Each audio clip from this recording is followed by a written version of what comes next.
Hi everyone, it's me, Tim, and today I want to talk about skill design in RPGs.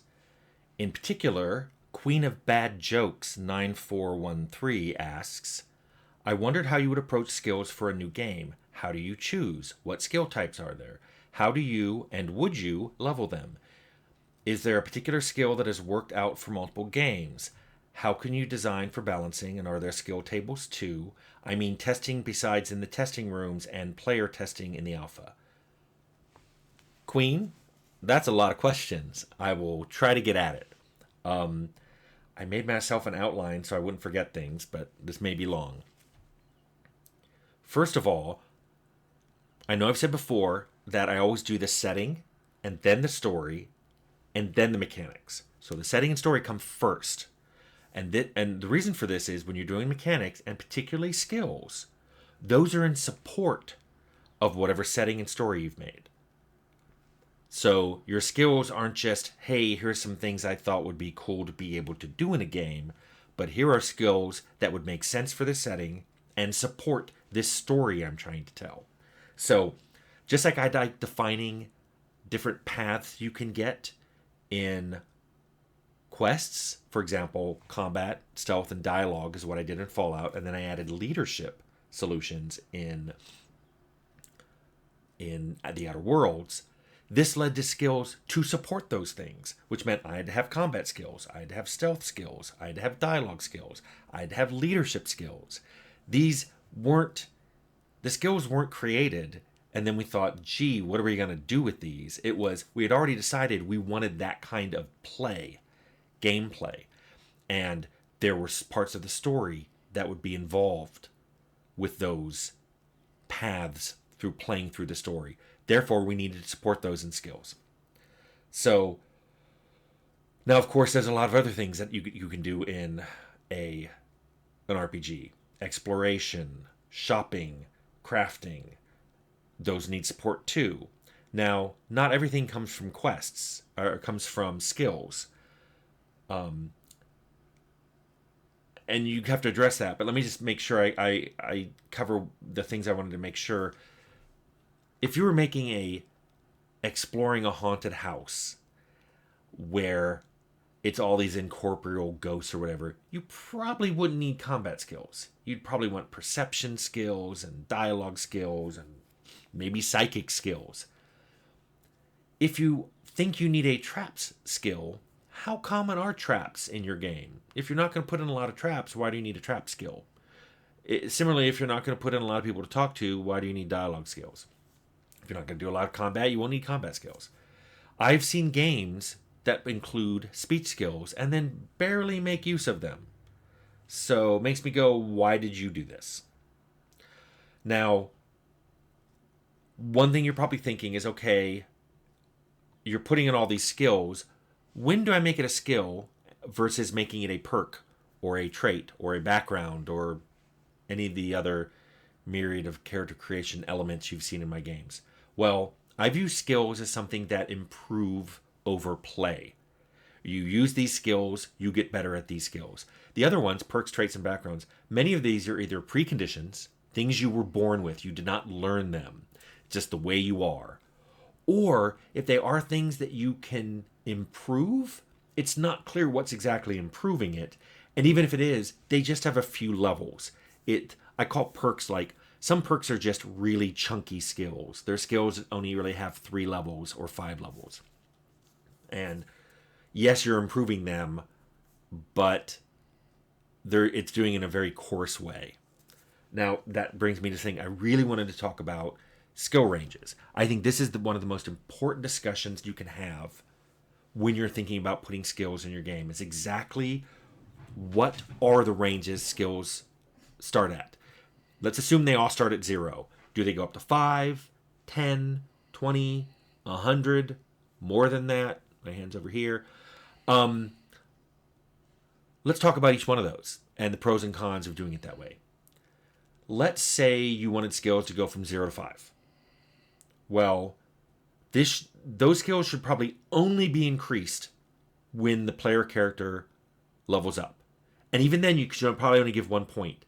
Because spending a point in a skill range that only goes from 0 to 5 is a big increase. You're going from 1 to 2 to 3. That's a 20% increase at each jump.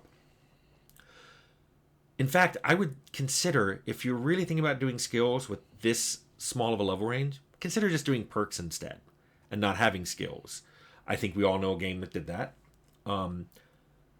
Another thing you really have to think about is with skills going in a range of 0 to 5, it's really hard to create bonuses for those skills. So if you have a pickpocket skill that only goes from 0 to 5, and you make these silken gloves of pickpocketing, what's the bonus on them? And if they're +2, that's almost half the range of the entire skill. Why put points in it if you can just find those gloves? So you have to really think about what will affect the skills before you can even think about what the range is you want on those skills. So let's increase it to 0 to 10. Let's say skills go from 0 to 10. Again, I would probably limit skill increases to leveling.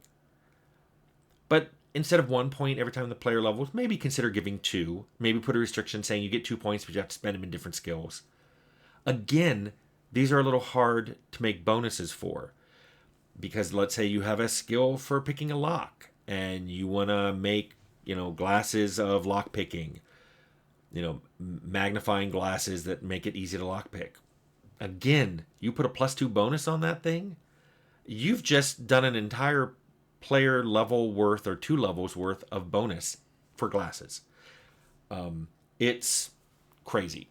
So I would even consider at that range again, not doing bonuses from items. Let's talk about 0 to 20 as a range. Now we're talking. This is where I'm more comfortable with skills having ranges from 0 to 20. Yes, you can increase them from leveling, but occasionally I'd put in bonuses from other sources, from items, maybe spell buffs, maybe drug buffs. But I would limit those bonuses to +1 or +2. Even on a range of 20, I'd still limit them to a +1 or +2 bonus. And I'd probably say they don't stack. So once you're getting a bonus to your skill from any source, no other source will give you a bonus unless it's bigger. And then that source is the bonus and the other one isn't. So there's no stacking of bonuses in there. Let's talk about the final range, 0 to 100. So if you want to do skills from 0 to 100. Okay, now we're talking. Now you can give lots of points when the player levels up. He can spread them among different skills. You can have bonuses come from different sources. You could have armor that gives bonuses. You can have spells that give bonuses. You can have drugs that give bonuses. And I'd probably put some sort of stacking rules in.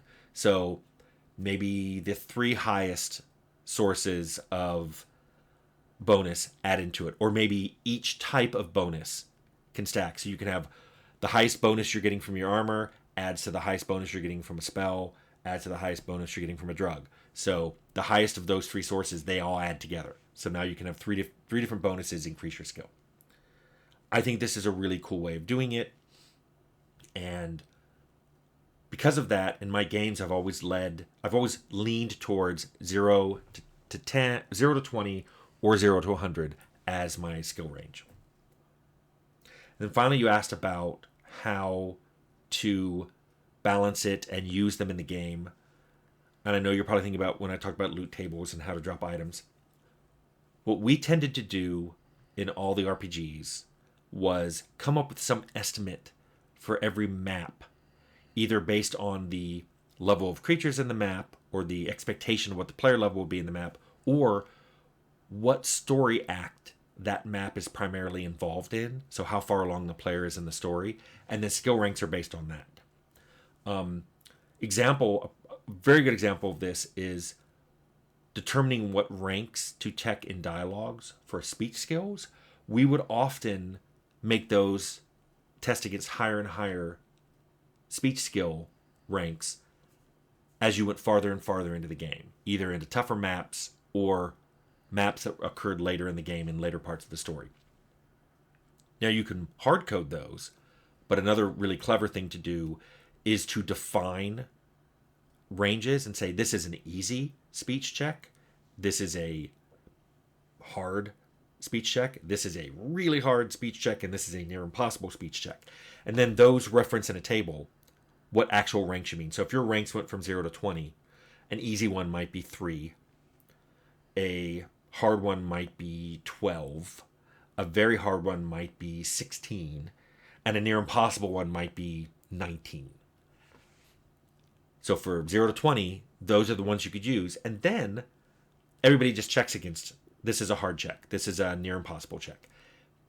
After the game is put together, you can go through there and decide, this hard check should probably be an easy check. Or I think all hard checks should go from 12 to 13.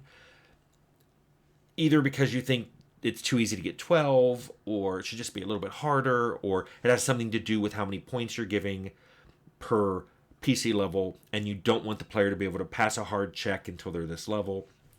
For whatever reason, if you abstract the skill ranks you check against, it's easy to adjust them later. And then you can do this for a lot of things. You can put ranked difficulties on locks, on computers that have to be hacked, on when you pickpocket someone, it can be based on their level. So the level you make an NPC is how hard it is to pickpocket from them, among other things. So you have all these things you can adjust if you want to make the game harder without necessarily going back and adjusting anything about the skill itself. So those are my thoughts on making skills, on what skills you need based on your story and your setting, what skill range you want to use, and whether you should, instead of skills, make it a perk or a background or a trait. And then finally, how you can actually balance getting all the skills in there. This is kind of the techniques I use. Works pretty good, I think. So, Queen of Bad Jokes, I hope that answered your question.